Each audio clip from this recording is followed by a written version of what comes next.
Благодарим, что вы сегодня присоединились к нам на передаче «Жизнь апостольских верующих в 21 веке». Сегодня мы обратимся к книге Откровения и поговорим о библейских пророчествах, так что мы рады, что вы присоединились к нашей беседе. Как всегда, сегодня с нами руководитель Международной объединенной пятидесятнической церкви и библейский теолог Дэвид Бернард, который отвечает на наши вопросы. Доктор Бернард, сегодня мы хотим обратиться к написанному в книге Откровения в 21 главе, в стихах 1 и 2. Конечно, в книге Откровения описываются видения, которые видел апостол Иоанн. В данном случае он видел следующее видение, и я цитирую: «И увидел я новое небо и новую землю, ибо прежнее небо и прежняя земля миновали».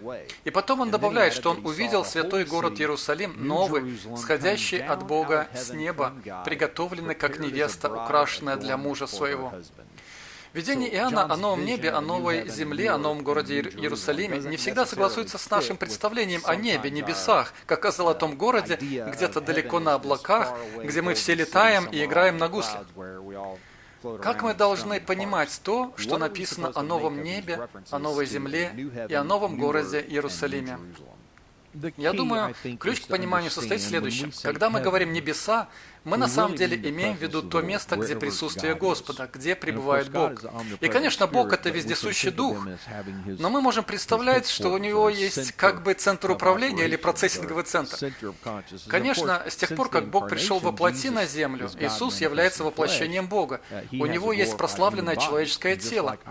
И как наше тело в прославленном состоянии будет существовать вечно, так и в случае Иисуса Христа. Он воскрес из мертвых, первенец из умерших. Он существует сегодня. Я думаю, наверное, где-то за пределами нашей Вселенной, но Он существует в прославленном человеческом теле. И Он придет снова на землю, мы увидим Его, и мы будем обитать с Ним вечно, как с видимым человеком, Богом, который явился во плоти. Так что небеса — это там, где Иисус. В Библии небо, небеса могут иметь в основном три значения. Иногда это означает небо, просто атмосфера Земли, или это может означать открытый космос, так что говорят, что звезды на небе. Так что мы можем говорить, птицы летают на небе, это означает в атмосфере Земли, звезды на небе, это означает в открытом космосе. И третье значение небо, небес, это место присутствия Бога, где находится Иисус. Я не думаю, что это какая-то планета или какая-то звезда, но я думаю, что это за пределами физической Вселенной. Он физически там находится, но в каком-то особом месте за пределами нашего понимания. Некоторые люди говорят, мы попадем на небеса, когда мы умрем. Но что это значит? Я думаю, что когда мы умрем, мы будем в присутствии Бога. Где бы это ни было, наша душа найдет покой в присутствии Бога. И мы говорим, мы будем жить вечно на небесах. И у людей много разных расплывчатых понятий.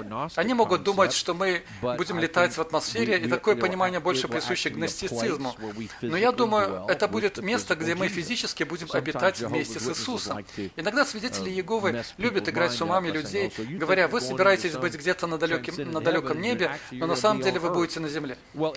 Если вы почитаете 21 и 22 главы книги Откровения, которые являются заключительными, то я думаю, вы увидите, что нынешняя Вселенная будет уничтожена или, по крайней мере, преобразована. Она минует, исчезнет, и, возможно, она полностью будет сожжена, и Бог сотворит что-то полностью новое. Но я думаю, что это будет похоже на нашу Вселенную, но она будет полностью преобразована. Всякий грех и всякое несовершенство исчезнет, со всеми природными катастрофами будет покончено, но Вселенная все равно будет похожа на нынешнюю. Это примерно так, как с нашими телами. Когда мы воскреснем, у нас будут прославленные тела, так что в каком-то смысле это будут другие тела, но нас все равно можно будет узнать. Когда Иисус воскрес, у Него было тело, что Он мог пройти через стены. Оно было другим, но все равно ученики могли видеть раны от гвоздей на Его руках, и они могли узнать, что это был Он. Так что я думаю примерно так. Аналогично тому, как после воскресения у нас будут прославленные тела, но все же они будут похожи на наши несовершенные тела. Точно так же, как я думаю, новое небо и новая земля будут обновленной, преобразованной Вселенной. Знаете, вначале все, что Бог сотворил, было хорошо, но грех испортил это. Так что я думаю, что Бог как бы говорит, я сотворю Вселенную заново, и я сотворю заново планету Земля, чтобы они были такими, как изначально было запланировано до негативного влияния греха и до разрушений и беспорядка. И в этом цель. А новый город Иерусалим, как кажется, это город, который опускается с неба и, возможно, находится над землей, подобно спутнику, или находится на самой земле. И это будет главным местом. И я думаю, что Иисус Христос будет физически обитать там, и Церковь будет физически обитать там. Конечно, здесь присутствует много символизма. Некоторые люди говорят, что новый город Иерусалим означает Церковь. Я думаю, что да, это Церковь. Но это также физическое место нахождения Церкви в вечности. В конце концов, в 14 главе Евангелия от Иоанна Иисус говорит о том, как Он пойдет приготовить место для вас. Так что я думаю, хотя здесь много символизма, и будет ошибкой пытаться визуализировать архитектурный план Нового Иерусалима, основываясь на сказанном в книге Откровения, но это будет реальное место, это будет чудесное место, величественное место, и там будет вечно обитать Церковь с Иисусом Христом, Богом, пришедшим во плоти. Мы будем иметь доступ ко всей земле и, возможно, ко всей Вселенной. И говорится о том, что люди будут населять землю, и это вызывает многие вопросы.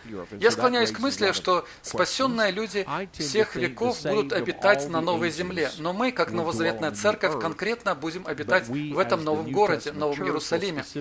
Но нам будут доступны и другие места. Этот город будет как бы главным местом, либо в качестве спутника, либо прямо на земле.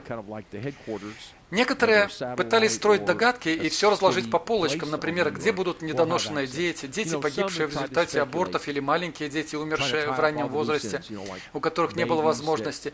Может, Бог позволит им вырасти во время тысячелетнего царства? Может, они будут на новой земле, или если они сделают выбор в пользу Бога? А что насчет людей, которые будут жить в тысячелетнем царстве, которые пережили скорбь и не погибли в Армагеддонской битве и дожили до тысячелетнего царства? Как насчет людей, которые потом были рождены? Они тоже либо будут спасены, либо нет. Те, кто спасены, могут продолжать жить. Некоторые даже говорили о том, где будут те, кто никогда не слышал Евангелия.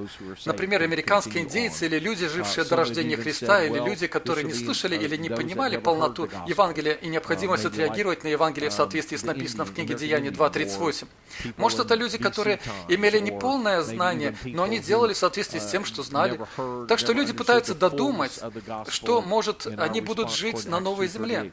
Хотя это в какой-то степени догадки, потому что Библия не учит ничему такому. Но интересно подумать о том, что некоторые люди будут вне Нового Иерусалима. Возможно, это те, кто вне Новозаветной Церкви, но в каком-то смысле спасенные всех времен. Но я также думаю, что мы будем иметь доступ ко всей Вселенной. Это поражает ум, но последние научные исследования показывают, что по оценкам в нашей физической Вселенной, видимой ее части, и в той части, которую мы не видим, находится, наверное, 1 септиллион звезд. Другими словами, это число с единицей и 24 последующими нулями. Даже на темном небе мы можем видеть, может, пару тысяч звезд. И, к сожалению, в условиях современной цивилизации мы не видим даже столько. Но если поехать в какое-то пустынное место и увидеть звезды, это потрясающее зрелище. И можно представить, как древние люди имели это чувство восхищения и благоговения пред Богом, то чувство, которое, похоже, мы забыли. Но это всего пару тысяч звезд. Но зачем Бог сотворил 1 септиллион звезд, которых мы даже не можем видеть, до которых мы даже не можем добраться?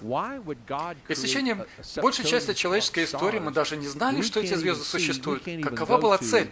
И мы, конечно, можем с точки зрения естественных наук сказать, что для того, чтобы было все так, как сотворил Бог, все они должны были быть на своих местах, где они находятся. Но мне интересно, может, это намек на будущую вечную жизнь? Эти звезды являются удивительной возможностью для исследования, для достижений. Потому что если есть 1 септиллион звезд, то сколько же существует планет? У нас будет чем заняться. Итак, для меня новое небо и новая земля говорят о величественном Божьем творении и повторном творении, когда будут устранены власть и последствия греха, когда снова будет подтверждено Божье владычество над Вселенной и будет сотворено что-то поразительное, невообразимое, величественное для нашего вечного пребывания. Основное, что можно вынести из этого, это то, что новое небо, новая земля, новый город Иерусалим – это то, что Бог приготовил для нашего будущего. И как бы вы ни описали их, они более величественные, чем мы можем представить. Они великолепные и славные, и ради них стоит жить. И я верю, что мы, как новозаветный Божий народ, будем жить с Иисусом Христом в Новом Иерусалиме. Благодарим, что вы послушали этот выпуск передачи «Жизнь апостольских верующих в 21 веке». Если вам понравилась эта передача, то, пожалуйста, уделите время, чтобы оставить отзыв в Apple Podcast, Spotify или вашем любимом приложении подкастов. Если вы смотрите на YouTube, то подпишитесь на канал и поставьте лайк этому видео и оставьте комментарий. Мы также рекомендуем посмотреть книги брата Бернарда на сайте pentecostalpublishing.com. Наберите в поиске Дэвид Бернард, чтобы увидеть весь список книг. Не забудьте ввести код DKB10 при покупке, чтобы получить скидку в 10% на ваш заказ. Мы будем ждать новой встречи с вами на следующей неделе, когда мы будем разбирать, как современные верующие могут жить в соответствии с учением Церкви первого века.